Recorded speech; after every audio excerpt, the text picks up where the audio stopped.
Қазақстан мемлекеті күшейіп баратыр бұл айтқанда. Ашари Матуриди дегенде олар дамып баратыр. Кейін сәләфи дейтінді ағымға кіргізіп отыр заңды түрінде, экстремистік течение дегенде ол. Және де осы мәселеде бір интернет арқылы жария қылатын болсаң, сол үшін соттау мүмкін үкімет. Және де біреуді дағуат қылып шақыратын болсаң, сондай мәселеге түсу мүмкін. Сенің сөзің бұл? Жоқ. Кім сөзі? Жаңалықтардан шыққан Қазақстан. Сондай мәселе қарастырып отыр да үкіметтегі. Муса алейхиссалату вассалам мен Аллах жағынан жіберілген пайғамбармын деп келген уақытта Фирауын ол сендерді бұзықтыққа бастап жатыр деген заң шығарды. Жерде бұзғыншылық қылып жатыр, сендердің діндеріңнен тосып жатыр деген заң шығарған. Сол уақытта Фирауын. Мусаны еш нәрсе қайтармаған сонда. Түсінікті ме жоқ? Ол заң кімнен болсын шығара береді. Заң күнде бір заң шығуы мүмкін. Сол үшін адам бұндай жағдайда өзі біреумен алыспайды. Шариғат бұйырғанын орындайды, қайтарған нәрсесінен тыйылады.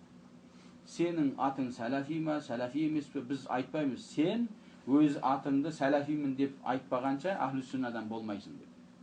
Яғни әрбір адам сәләфи болс деп, мен сәләфимін деп айтса ғана сол уақытта жәннатқа кіреді деген нәрсе жоқ. Түсінікті ме жоқ па? Құран сүннетте әхлі сүнна уал жамағаттың жолында жүру, ол сәләфи деген сол. Мынаның аты не?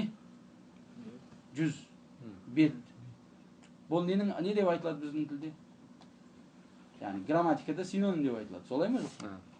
Осы әхлі сүнна, әхлі хадис, сәләфилер, әхлі сүнна уал жамағат, таифа мансура. Бұлардың барлығы бір жамағаттың бірнеше аты.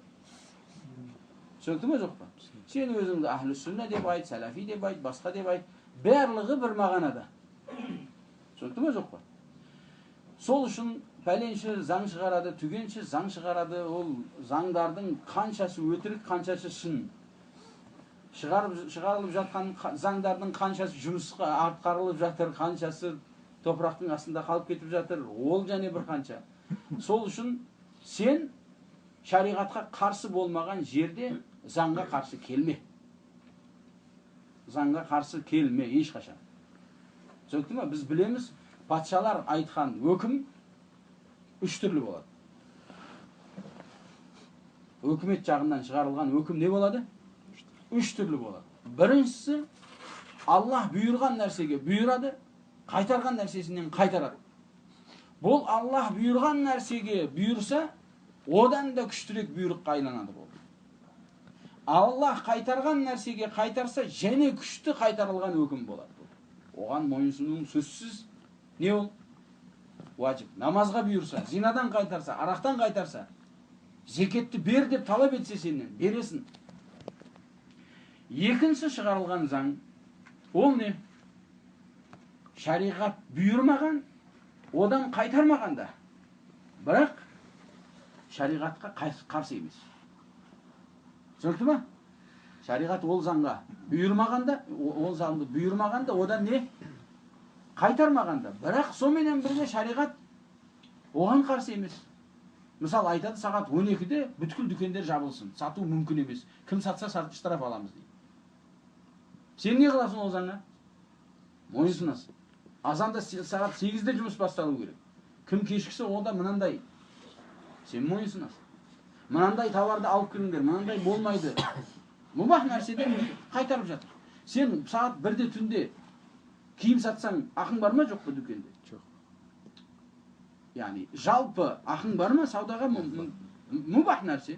Бірақ заң бойынша сені тиіп жатыр. Неге? Сөзсіз оның артында өкімет иелері не біледі? Пайдаларды біледі сөзсіз. Қанша адам, бір-екі адамдарға пайда, бірақ көптеген адамдарға не болады ол? Зиян болуы мүмкін. Сені қайтарды ма? Мұбах нәрседен қайтарып жатыр. Бірақ бір себеппен қайтарады олар. Көбінесе. Солай ма? Не қыласың сен? Сен мойынсың. Мойынсың. Сағат 8-ден, яғни 12-ден кейін шықпа деді ме, көшеге шықпа. Сатпа деді ма, сатпа. Себебі ол жерде көбінесе бұндай нәрселердің артында олар бір пайда зиянға қарап өкім шығарады. Сондай нәрселер болуы мүмкін, сондай өкімдер болуы мүмкін, шариғатқа қарсы екені анық көрініп тұр. Саған зинаға рұқсат береді. Айтады, зина әйел кісінің өзінің ақысы, егер доқтырдан өтіп зина қылса бола береді. Мәжбүрленмеген суретте екі жақтың разылығы менен әйтеуір спид шықпаса болды деген. Сақтанып зина қылыңдар десе мысалы. Солай ма жоқ па?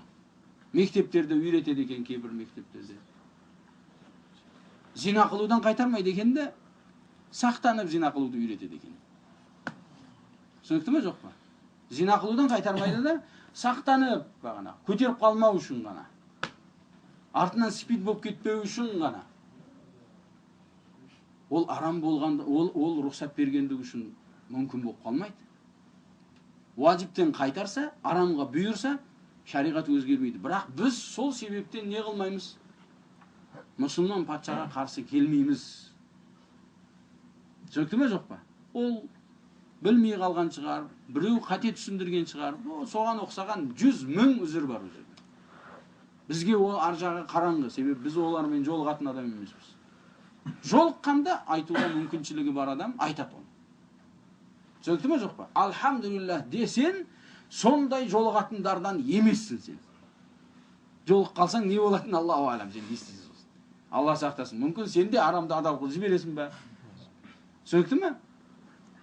Сұлтанның, патшаның есігіне келген фитнаға кіреді, Алла сақтасын. Оны әркімді көтере бермейді. Әркімді көтере бермейді. Ол білуіміз керек бұны. Түсінікті ме жоқ? Ол ауыр нәрсе. Біреудің кепкісін көргенде қанша адамдар қорқады. Оның үстінде тұрған адамдармен қалай сөйлеседі ол адамдар. Сол үшін олар кейбір уақыттарда біз білген шариғатқа қарсы нәрселерді айтса, біз сол нәрсені анық қарсы екенін білген уақытымызда оған о нәрсені қабылдамаймыз да, бірақ сол себепті патшаға не? Қарсы шықпаймыз, фитна қылмаймыз. Оның артынан өкім, нәтиже қабылдамаймыз.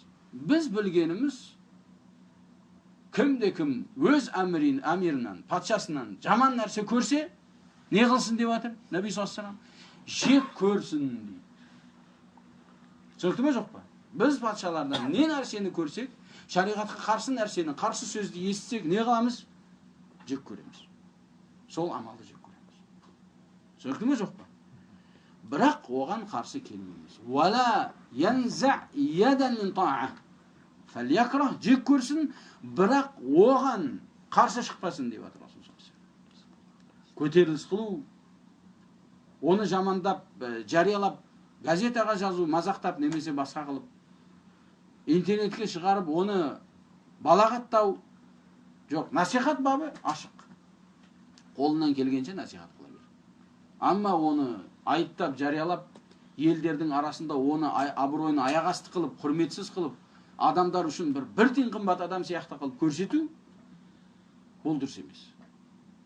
Түсінікті ме жоқ па? Солай мәміле қылмаз. Ол әрбір өкімді мынаушы, анаушы, анаушы, мынаушы деген нәрсені сұраудың қажеті жоқ.